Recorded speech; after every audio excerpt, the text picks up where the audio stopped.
When I was a kid, I used to daydream and fantasize about what Fallout Online could be.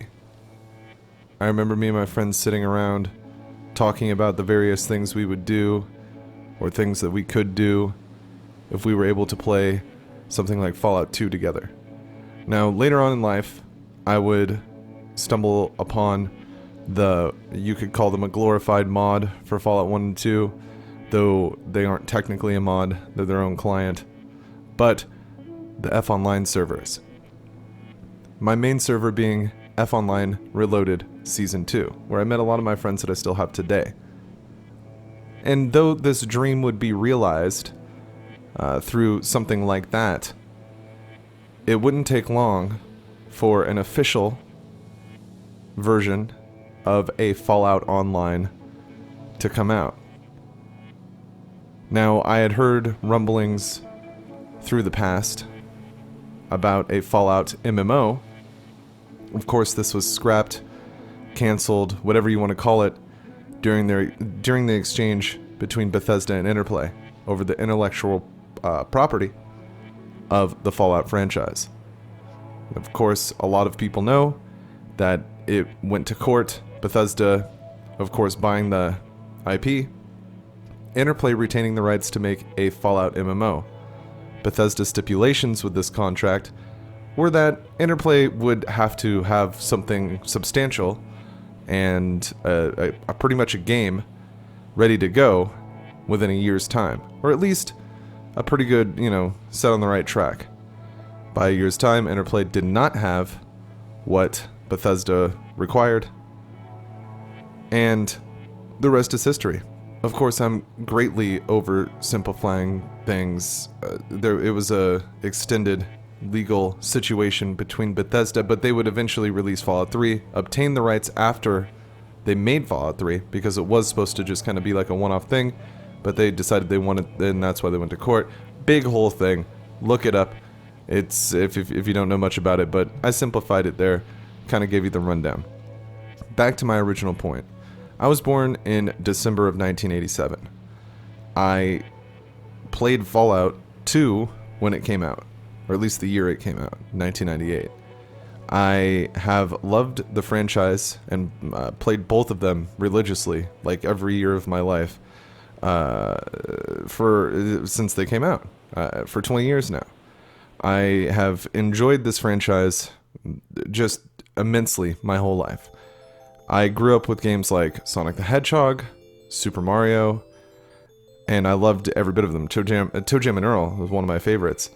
But I had never played an RPG, really, until I played Fallout. And I had certainly not played an RPG of that magnitude, with those kind of mature themes, with that kind of an atmosphere, that kind of a setting. It was all super unique to me.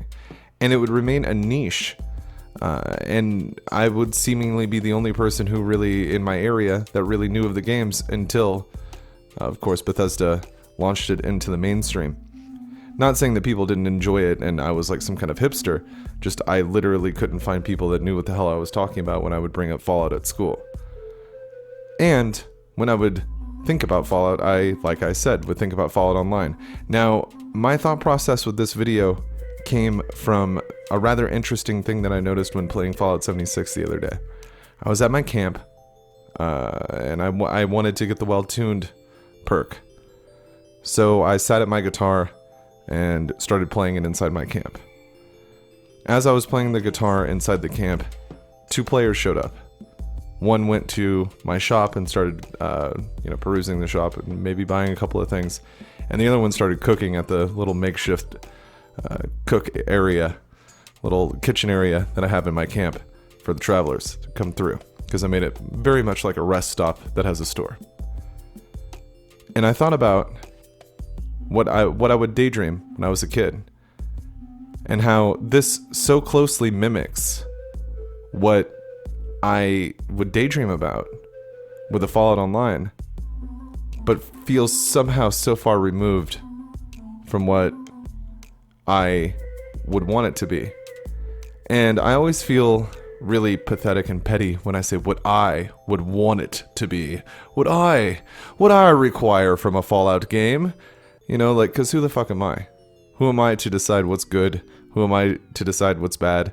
Of course, I have my opinions on things, but that's really all they are. It's just opinions. They're thinly veiled arguments that only stand on their own merits because that's what I believe. It's not a fact just because I believe something. But I was playing my guitar inside my camp, and one of the players flashed a heart emoji at me, and I continued playing the guitar until they left. But I thought about the type of online interaction I would have enjoyed from a Fallout situation that involved that exact scenario, and how this one just felt empty. The idea of me playing my guitar inside my camp in a Fallout game, and 2 wary travelers show up to browse my shop, and one to cook. We could share stories of the wasteland, possibly talk about what's going on. Maybe if Fallout 76 was built the way it's going now with the Wastelanders DLC coming soon, maybe if it was built that way from the beginning, we could say, hey, there's a settlement, up the road. Something we could do over there, perhaps. Maybe people need something done, earn some caps. And we could plan things and talk about things, be immersed in the world. And I think maybe that's what's missing from Fallout 76. As much as the previous Fallout games, including 1 and 2, immerse the player in this post-apocalyptic world, I feel like 76 has removed it. And it's very strange, because it should be the easiest Fallout to be immersed in. But somehow it falls flat. I don't know if it's the lack of, quote, human NPCs.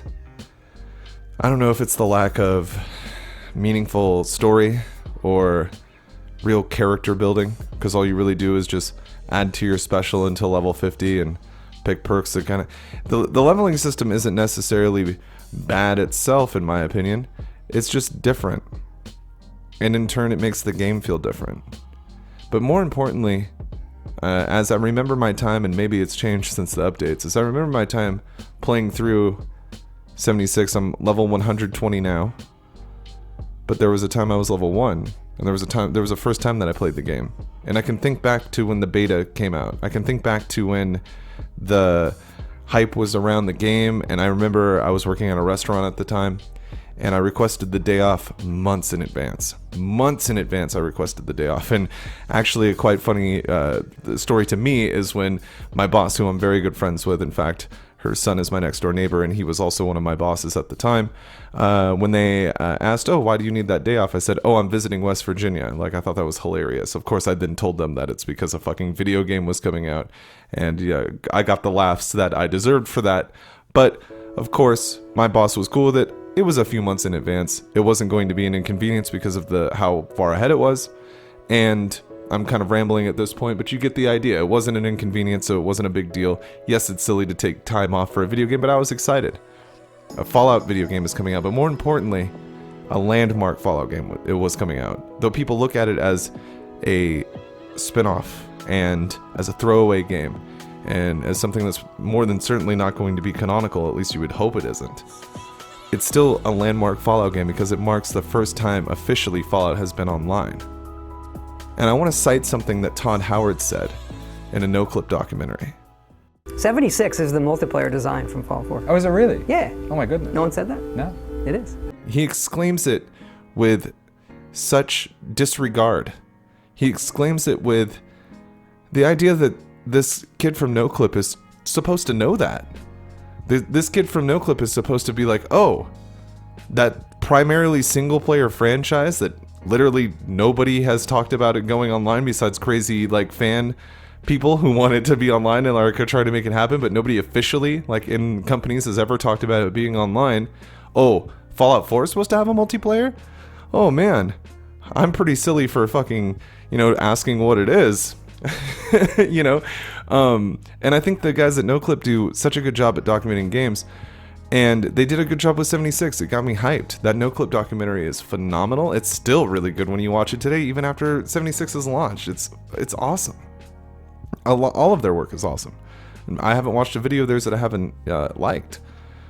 But in this video, I noticed, dare I say, the arrogance of Todd Howard, where it's the multiplayer Fallout 4. And I'd argue it's not the multiplayer of Fallout 4, sir. The leveling system works different. The enemies work different. The entire setting is different. The enemies and guns, and so many things are different. It is not the multiplayer of Fallout 4. Now, I can already hear people saying, well, what he meant, Mantis, was it's the Fallout 4 like engine and, you know, all that kind of stuff. I mean, all their games are that engine. But you understand what I'm saying. It's like, you know, they're taking Fallout 4, taking those assets and that idea, and they're putting it online. I understand what he's maybe trying to say. But I look at it a little deeper and I say, well, if this was supposed to be the multiplayer of Fallout 4, why was it not given to people who already owned Fallout 4? Why were people who, let's take Xbox, I play on Xbox One. So let's take Xbox One, for example. And I've seen other games do this before as well. How come when this game is announced, if it's the multiplayer version of Fallout 4, was it not a message not sent to me saying, hey, you own Fallout 4, there's a multiplayer version coming out here pretty soon. Go ahead and queue yourself up for download, because as somebody who owns Fallout 4, you're going to get this for free. You already own Fallout 4. Honestly, this is the multiplayer version of it.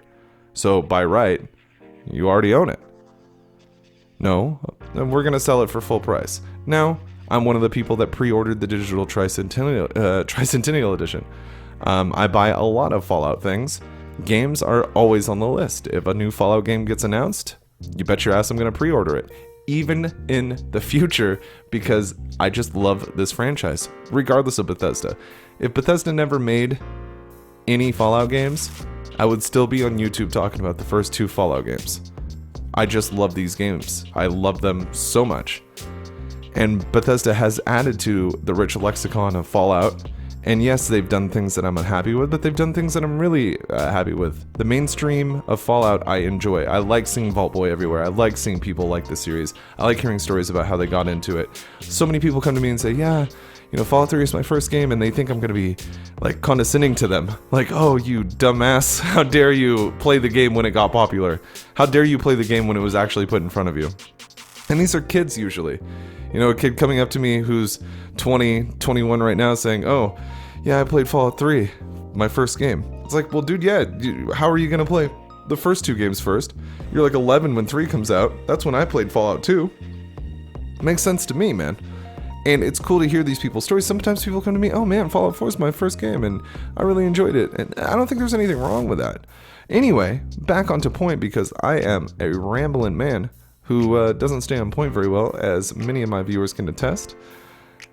To get back to the point, I feel like if this is Fallout 4's multiplayer, it should have been offered to people who own Fallout 4, and then people who didn't own Fallout 4 could purchase this separately or whatever. Now, of course, that's a stretch, and it's like, you know, it's I like my favorite word, it's nitpicky, but it's a point I'm trying to make with the marketing of this game. I haven't seen, and well, this is just a personal observation of mine. I've never played a game that was full price with such egregious aesthetic microtransactions. Keep in mind that I've never played Fortnite. I've never played, like, I don't play these COD games and stuff online like that. So this is really my first dip in the water when it comes to this type of thing. I think that it's handled so egregiously because most of the kind of things that you see like that are for free-to-play games. Now, let's take a step back and say, like, 76 on its own merits is not a bad game. Now, why would I say that? Because it clearly is, to most people, a bad game, but I think that's also taken out of context. Fallout 76 is a bad Fallout game, but Fallout 76 is just a buggy game. It doesn't make it a bad game. I think the building blocks to be good are there. I think the blueprints for something special are right in front of the developers. But something keeps hiccuping. Now, there's cool ideas like the Battle Royale. Like, I say it's a cool idea because, I mean, might as well. I've had fun with it. You know what I mean? It's a separate optional thing. You don't even have to do it. The main game has nothing to do with it. At least it doesn't yet. And then we have the new Vault raid open up. I tried it by myself earlier today. Actually, there was another guy there with me. Immediately got wrecked. So there's already harder things coming out. There's already things that are happening that are going to add these experiences that maybe I'm referring to at the beginning of the video as I get back to my point. I just think it's empty. I think when you have the experiences that I thought about having when I was a kid, I'm going to travel the wasteland. I'm going to meet other players. I'm going to talk to them, trade with them, travel with them for safety to different settlements, and together maybe tackle some quests inside those cities. Build memories as we go through the wasteland, whatever it may be. Maybe it's Appalachia. So we go through Appalachia. We discover vaults. We just all of the above. Oh man, I was camped outside this vault. I was dying of thirst. Luckily, this guy came around and he gave me a purified water. We started talking, and then blah, blah, blah, blah. And you build these memories.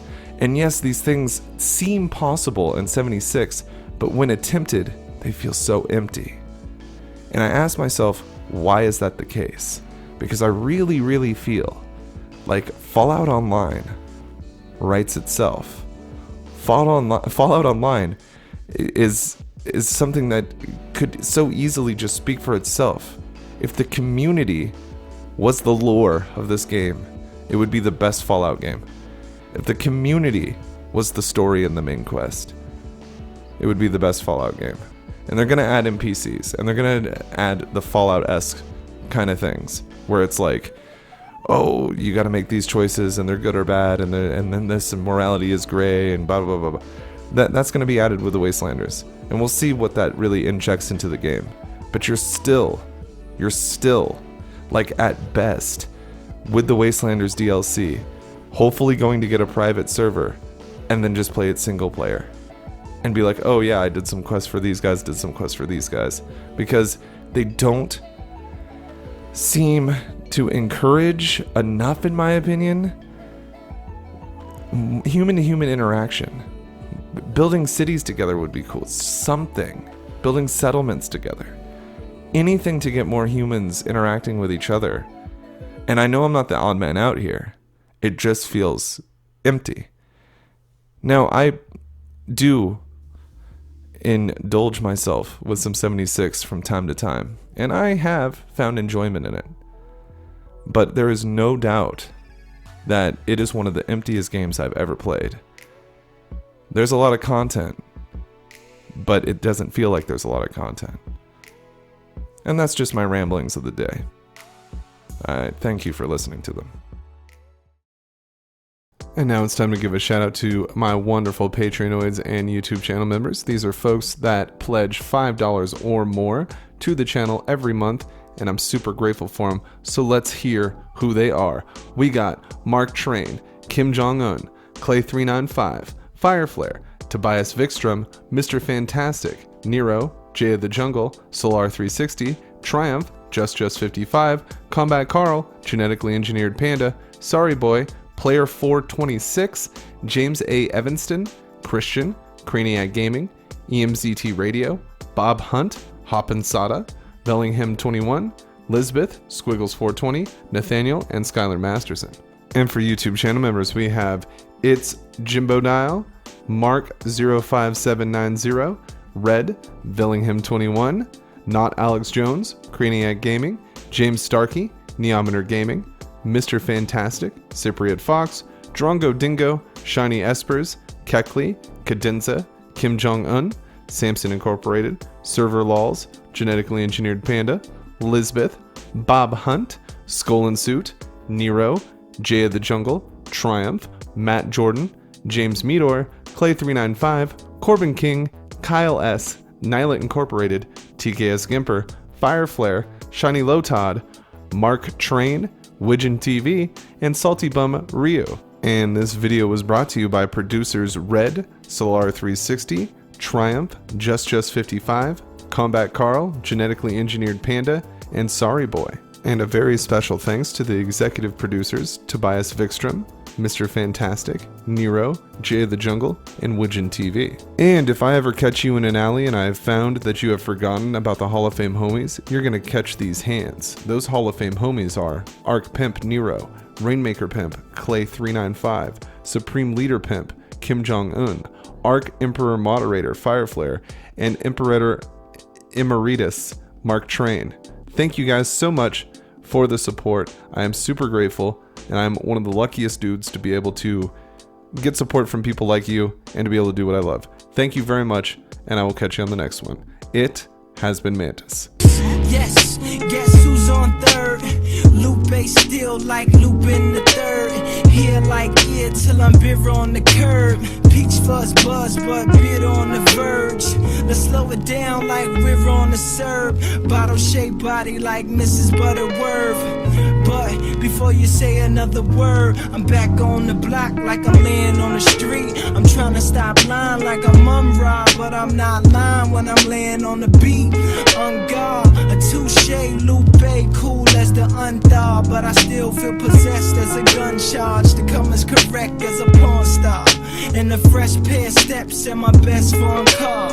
So I represent the first